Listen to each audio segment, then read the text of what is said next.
यहाँ से हम उत्तर दिशा में जाएंगे, आर्टिक सर्कल से और ऊपर ऊपर ऊपर ऊपर जाते जाएंगे। अब हम जा क्यों नहीं पाते हैं?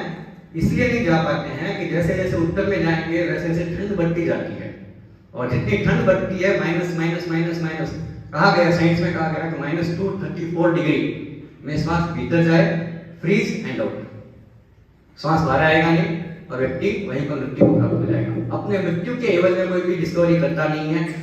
और भगवान की वाणी में आगमों में भी कहा गया है कि जो मनुष्य जिस वर्ग क्षेत्र में उत्पन्न होते हैं, लब्धि संपन्न मुनि को छोड़ करके साधारण मनुष्य अपने क्षेत्र से बाहर नहीं जा सकते।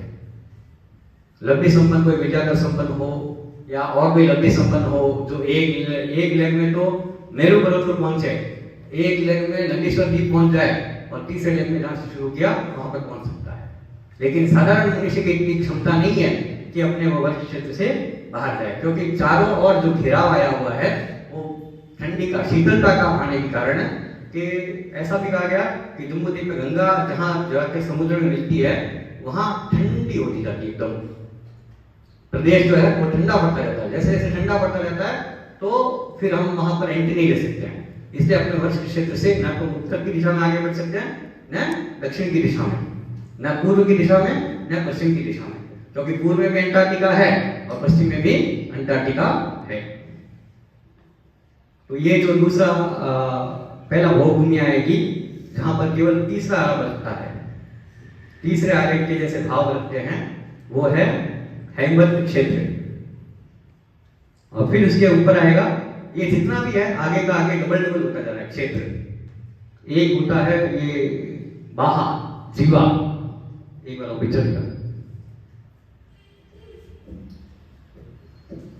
इस साइड से उत्तर की साइड में इसको विश्वम कहा जाता है, और इसकी बाहा जो पर्वत की बॉर्डर रहती है उसको बाहा कहते हैं, और ये धनुष के आकार का है उसको जीवा कहते हैं। और धनुपृष्ठ ये जो अंडरलाइन किया हुआ है ये धनुपृष्ठ आकार है। इस धनुपृष्ठ के आकार में ये जो नीचे का है वो 14,000 योजन कहा गया है, यहाँ से लेकर के यहाँ। और सूर्य जब लगभग हेमवत क्षेत्र में होता है तब हमें दिखता है, लगभग 45,000 योजन दूर होता है सूर्य क्रॉस में वर्टिकल में, तब हमें सूर्य दिखता है। जब दिखता है तो उसकी जो लास्ट की किरणें हैं वो दिखना शुरू होती है, इसलिए उसकी लेशा मंद होती है। और जैसे जैसे सूर्य परिक्रमा करते करते करते करते हमारे सिर पर आता है वैसे वैसे उसकी लेशा बढ़ती है, जैसे जैसे लेशा बढ़ती है वैसे वैसे उसका प्रभाव उस स्थान पर दिखता है। मान लो 6 घंटा पहले न्यूजीलैंड में अगर सूर्योदय होता है, 6 घंटा बाद यहाँ पर होता है, और उसके 6-8 घंटे के बाद अमेरिका में होता है, तो 14,000 क्षेत्र को पार करने के लिए इतना समय लगता ही लगता है। और जैसे ही अमेरिका में एंड होता है और महाविद्य क्षेत्र में शुरू हो जाता है, यहाँ पर एंड होता है और यहाँ पर वहां से दिखना शुरू हो जाता है महाविद्य क्षेत्र में, इतनी परिक्रमा। और यहाँ पर जो आज एक सूर्य आता है कल दूसरा सूर्य आएगा, एकदम ऑपोजिट। एक तो प्रति क्षेत्र का सूर्य रहेगा और ऑपोजिट में एकदम एग्जैक्ट ऑपोजिट में ऐरावत क्षेत्र जो ऊपर है एकदम, हमारा है एकदम नीचे साउथ में, एक्सट्रीम साउथ में, और समुद्र आ गया। उसके बाद एक्सट्रीम नॉर्थ में है ऐरावत क्षेत्र, उसके बाद भी समुद्र आ गया। तो यहाँ पर इस बॉर्डर में रहेगा लेफ्ट में, ये लेफ्ट में है, वहां पर पहला सूर्य दिखेगा। और ये यहाँ पर उसका एग्जैक्ट ऑपोजिट में भरत क्षेत्र में, यानी भरत क्षेत्र में और ऐरावत क्षेत्र में एक साथ दिन होगा और एक साथ रात होगी। वैसे ही महाविद्य क्षेत्र में एक साथ दिन होगा, एक साथ रात होगी। यानी एक सूर्य को परिक्रमा करने के लिए 1 लाख योजन जम्बूद्वीप को परिक्रमा करने के लिए 48 आवर्स लगते हैं। 48 आवर्स में पूरी परिक्रमा हो जाती है। फिर एक क्रम ऐसे ही, मतलब ये शाश्वत क्रम है, ये चलते ही रहता है। और ये लगभग 800 योजन पर सूर्य परिक्रमा करता है। अगर एक योजन हम मानने के लिए कर ले 13 किलोमीटर, और 13 किलोमीटर के हिसाब से लगभग 9,000 किलोमीटर ऊपर होता है। और क्षेत्र को मापने के लिए और एक हिसाब किया गया है, उस हिसाब से और भी लाखों किलोमीटर तक सूर्य दूर चला जाता है। इतनी दूरी तक हम कोई वैज्ञानिक हो कोई भी पहुंच नहीं पाता है, ना सूर्य तक पहुंच पाता है। सूर्य से 80 योजन ऊपर चंद्रमा है। जब सूर्य तक ही नहीं पहुंच पाएगा तो चंद्रमा तक पहुंचने की बात ही नहीं। आज तक साइंस कहता है कि हम तारा तक नहीं पहुंचे हैं, लेकिन चंद्रमा तक पहुंच गए, जबकि तारा तो और 790 योजन पर ही। तारा तक नहीं पहुंच करके उसके आगे कैसे पहुंच गए वो? तो ये बातें सारी दर्शाती है कि जो भी दिखाया गया है, दिखाया जा रहा है, केवल एक मात्र कल्पनाएं ज्यादा है। चाहे वो भारत सरकार हो, चाहे रशिया की सरकार हो, कोई भी सरकार हो, वर्तमान में प्रभुत्व दिखाने का तरीका यही है। पुराने जमाने के मानदंड अलग थे, वर्तमान के मानदंड अलग है।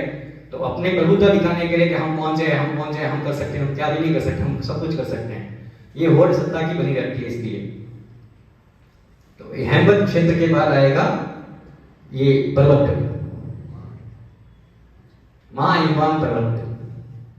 ये महाहिमवान वर्षधर पर्वत है जो तुल्य हिमवान पर्वत से डबल है। उसकी ऊपर की जो सतह है, हेमवत का क्षेत्र जो है उससे डबल है महाहिमवान पर्वत। और महाहिमवान पर्वत की जो सतह है उससे डबल है ये हरिवर्ष क्षेत्र, और उससे डबल है निषद पर्वत।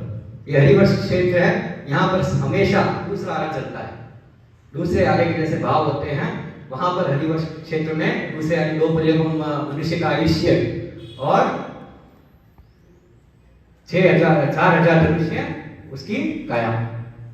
और फिर ऊपर जाएंगे, निषद पर्वत आएगा, फिर ये देवगुरु आएगा जो वहां पर पहले आरे का बट्टारा सदा शासन चलता है। और यहाँ पर सबसे हाईएस्ट मतलब 3 पर्यगुण के आयुष्य और 6,000 धनुष्य यहाँ के मनुष्यों की काया है। मतलब शासन भूमि है, यहाँ पर कोई भी कभी भी मतलब मनुष्य 7 भव अगर कंटिन्यूस करता है और 8वां भव योगलिया का करता है तो इन्हीं यौगिक भूमि में कहीं पर आकर के उत्पन्न होता है। क्योंकि भक्त क्षेत्र में ऐसा बहुत कम होता है कि अवसर्पणी काल, उत्सर्पणी काल 4 सागरों का है, 3 सागरों का है, 2 सागरों का है, तो उसमें इतना अवसर मिलता नहीं। ये शासन भूमियां है, तो इस शासन भूमियों में जाकर के उत्पन्न होते हैं। और एकदम बीचों बीच, थाली के एकदम बीचों बीच है ये मंदर पर्वत जो 1 लाख योजन लंबा है, और इसकी परिधि जो है वो 10,000 योजन की है। 1000 योजन गहराई है। 1000 योजन ऐसा मान लो कि भाई 1000 योजन 526 योजन भरत क्षेत्र का साउथ से नॉर्थ तक है, उससे डबल तो उसकी डेप्थ है। और उसकी जो परिधि है वो 10,000 योजन है। यानी भरत क्षेत्र का 20 भरत क्षेत्र बने तब कहीं जाकर के मेरु पर्वत का बेस बनता है। इतना विशाल पर्वत है। और उसके बाद वैसे ही वापस देवगुरु आती है, उत्तर गुरु आती है। उत्तर गुरु के बाद फिर नीलवान पर्वत, फिर रम्य क्षेत्र, रुक्मी, हिरण्यवत, शिखरी पर्वत और फिर ऐरावत क्षेत्र। इस प्रकार ये पूरा जम्बूद्वीप 1 लाख योजन का है। अब वर्तमान में जो चित्र हमने बनाया था, ये हमने स्केल के आधार पर बनाया कि 526 योजन को डिवाइड करें किसी सेंटीमीटर से, तो एक जो क्षेत्र बनेगा, एक क्षेत्र का ऐसा प्रभाव होगा। और महाविद्य क्षेत्र, ये जो राइट साइड में लिखा है, ये सारे महाविद्य क्षेत्र है। अब ये पता नहीं है कि 8वां जो क्षेत्र है वहां पर सिमंदर स्वामी विराज रहे हैं, और 90 में भी एक दीपेंद्र विराज रहे हैं। इसका प्रश्न का आज तक समाधान नहीं मिला कि कहा जाता है कि सिमंदर स्वामी हमारे नजदीक जाता है, लेकिन सिमंदर से भी नजदीक है नवमी जो ये भूमि है जहां पर बाहु स्वामी विराजते हैं शायद लगभग। तो ये नजदीक होने चाहिए थे, लेकिन सिमंदर से डायरेक्ट कनेक्शन होने के कारण ये ऐसा हुआ कि हम सीधा सिमंदर को ही पहले याद करते हैं। और गिनती भी सिमंदर स्वामी से शुरू होती है, जैसे सिमंदर, युगमंदर, बाहु, सुबाहु, जो तथ्यां कही गई है महाविद्य क्षेत्र के। और ये महाविद्य क्षेत्र जो है जम्बू द्वीप से डबल है।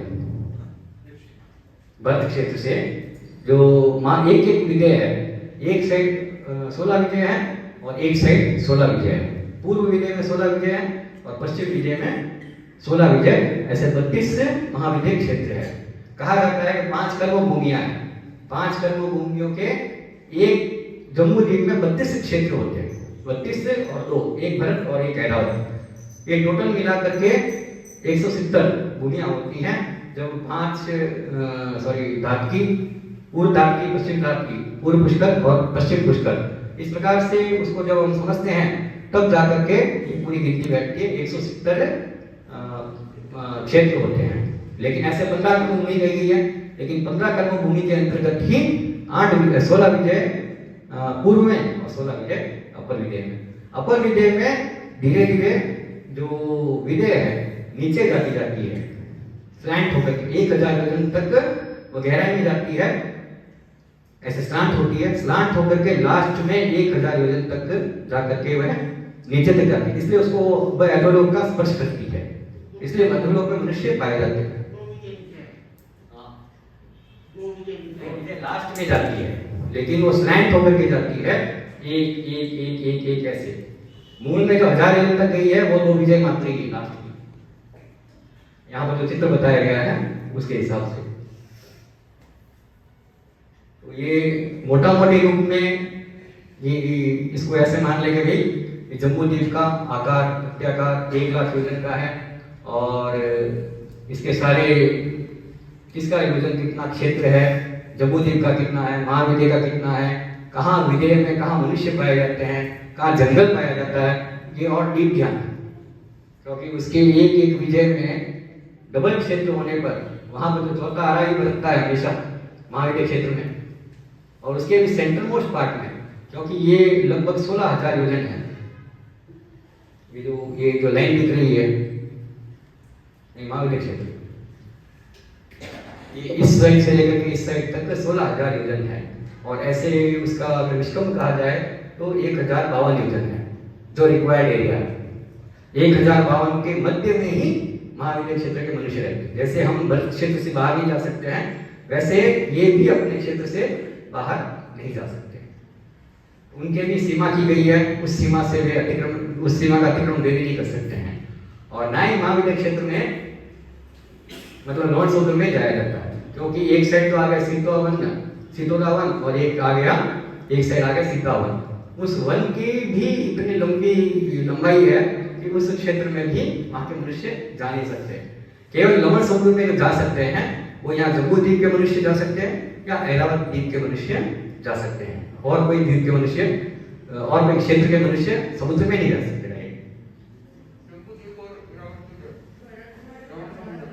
भरत और ऐरावत, भरत और ऐरावत से ही समुद्र में एंट्री है, बाकी कहीं से एंट्री नहीं गई है। ऐसे जैसे यहाँ पर नहीं है, वैसे ही ना तो कारल समुद्र में एंट्री है और ना पूर्व धातकी में एंट्री है, ना पश्चिम धातकी में एंट्री है। इसलिए कहा गया है कि कारल समुद्र में ये अग्निकायिक तेजस्कायिक जीव नहीं पाए जाते हैं। तेजस्कायिक जो जीव पाए जाते हैं मात्र और मात्र लवण समुद्र के दक्षिण में और उत्तर भाग में ही पाए जाते हैं। आज इस संबंध में कोई जिज्ञासा हो तो इसका और डीप से चर्चा कर लेंगे। अभी किसी को समझ में नहीं आया तो प्रश्न पूछ सकते हैं।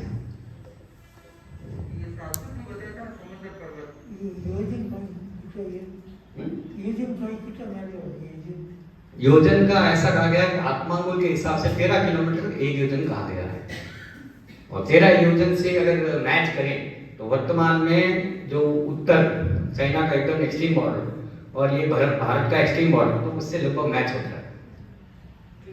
13 किलोमीटर 1 योजन कहाँ है? ऐसे ब्लैक ऐसे हाइट नहीं, फ्लैट आप ट्रैवल करेंगे ना, वो ट्रैवलिंग कितनी है श्रीलंका से कितनी है?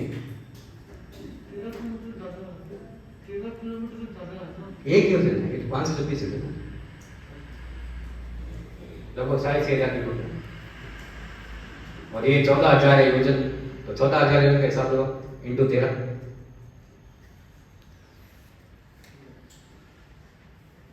उतना एरिया ट्रैवल करना पड़ेगा, उतने एरिया ट्रैवल करते भी नहीं। और कोई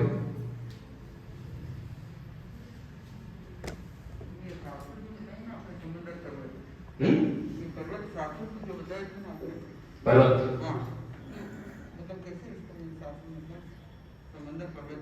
मंडक पर्वत है।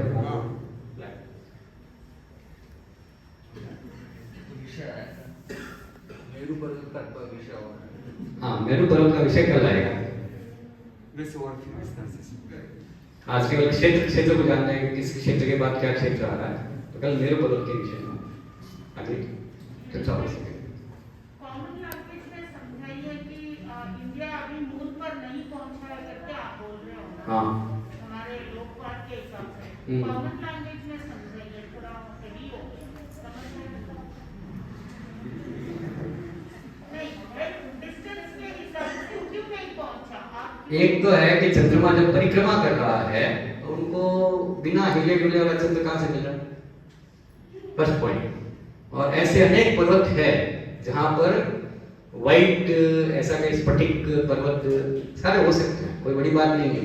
जहां पर भी लैंड किया गया है वो पर्वत का ही भाग है, क्योंकि जहां पर चंद्र परिक्रमा कर रहा है, चंद्र का व्यास कहा गया है 1 योजन का 56/61 भाग, 56/61 1 योजन का, मतलब लगभग 13 किलोमीटर ही है इसका।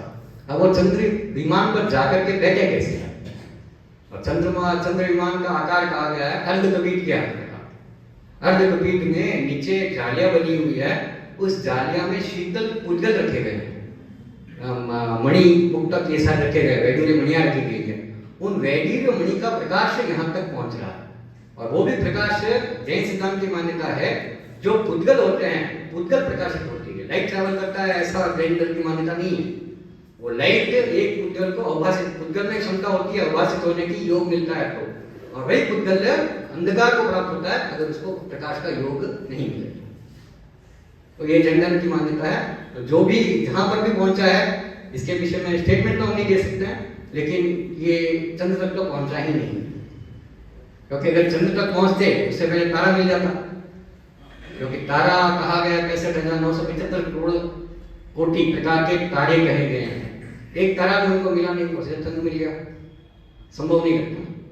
तो 790 योजन से लेकर के 900 योजन तक हर 10 योजन पे तारामंडल, और तारामंडल की एक विशेषता है कि वे अपनी दूरी पर ही परिक्रमा करता है, मंडल का अतिक्रमण नहीं करते हैं। चंद्र सूर्य होते हैं वे मंडल का अतिक्रमण करते हैं, यानी एक सूर्य को उत्तरायण दक्षिण ये परिक्रमा करते हैं मेरू पर्वत को, और अगर दक्षिण दिशा में आता है तो दूर जाता है सूर्य, जितना दूर जाता है उतना मंडल बड़ा होता है, जितना मंडल बड़ा होगा उतना दिन छोटा होगा और रात बड़ी होगी, और जितना जितना नजदीक आएगा उतना दिन बड़ा होगा रात छोटी। ये सब साक्षात अनुभव करते ही हैं कि दिन छोटा भी होता है और दिन बड़ा भी होता है। तो इस अपेक्षा से ऐसा नहीं कहा जा सकता कि चंद्र पर पहुंचे, बस ये प्रभु सत्ता अपनी दिखाने के लिए कि हम इतने शक्तिशाली है, हम पहुंच गए, हम ये कर रहे हैं, हम वो कर रहे हैं, इससे अधिक इसमें कोई तथ्य दिखता नहीं।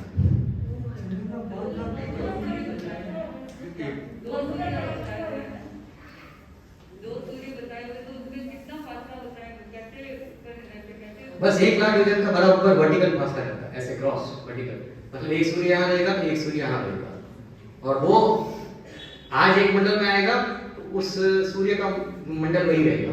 ये पूरा परिक्रमा करके आता है तो ये सूर्य यहाँ पर आता है, अगले मंडल में आता है, और एक मंडल से दूसरे मंडल की दूरी बताई गई 2.5 योजन की लगभग, तो 2.5 योजन के गैप में आता है, और इसलिए उसका निश्चित काल कहा गया है। निश्चित काल में उदय होता है और निश्चित काल में अस्त को प्राप्त होता है।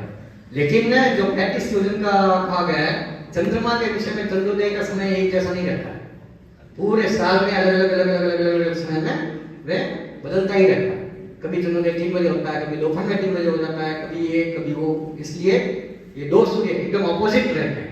एक यहाँ रहेगा तो एक यहाँ ऑपोजिट में ही रहेगा सर्कल में, तब वो दिन और रात घटित होते हैं, नहीं तो दिन और रात घटित नहीं हो सकते। अभी आज इतना ही रखते हैं, अगर मान लो कल भी ये चलेगा, इससे आगे और अब थोड़ा गहरा हो सकता है, लेकिन अभी जो रुचि वाले हैं जो समझना चाहे एक बार और चलेगा। ये 4 दिन की कार्यशाला है। अगर मान लो आपको कोई क्वेश्चन है और भी अगर कोई दिमाग में तो कल फिर आप और पूछ सकते हैं, ठीक है? तो अभी मंगल पाठ से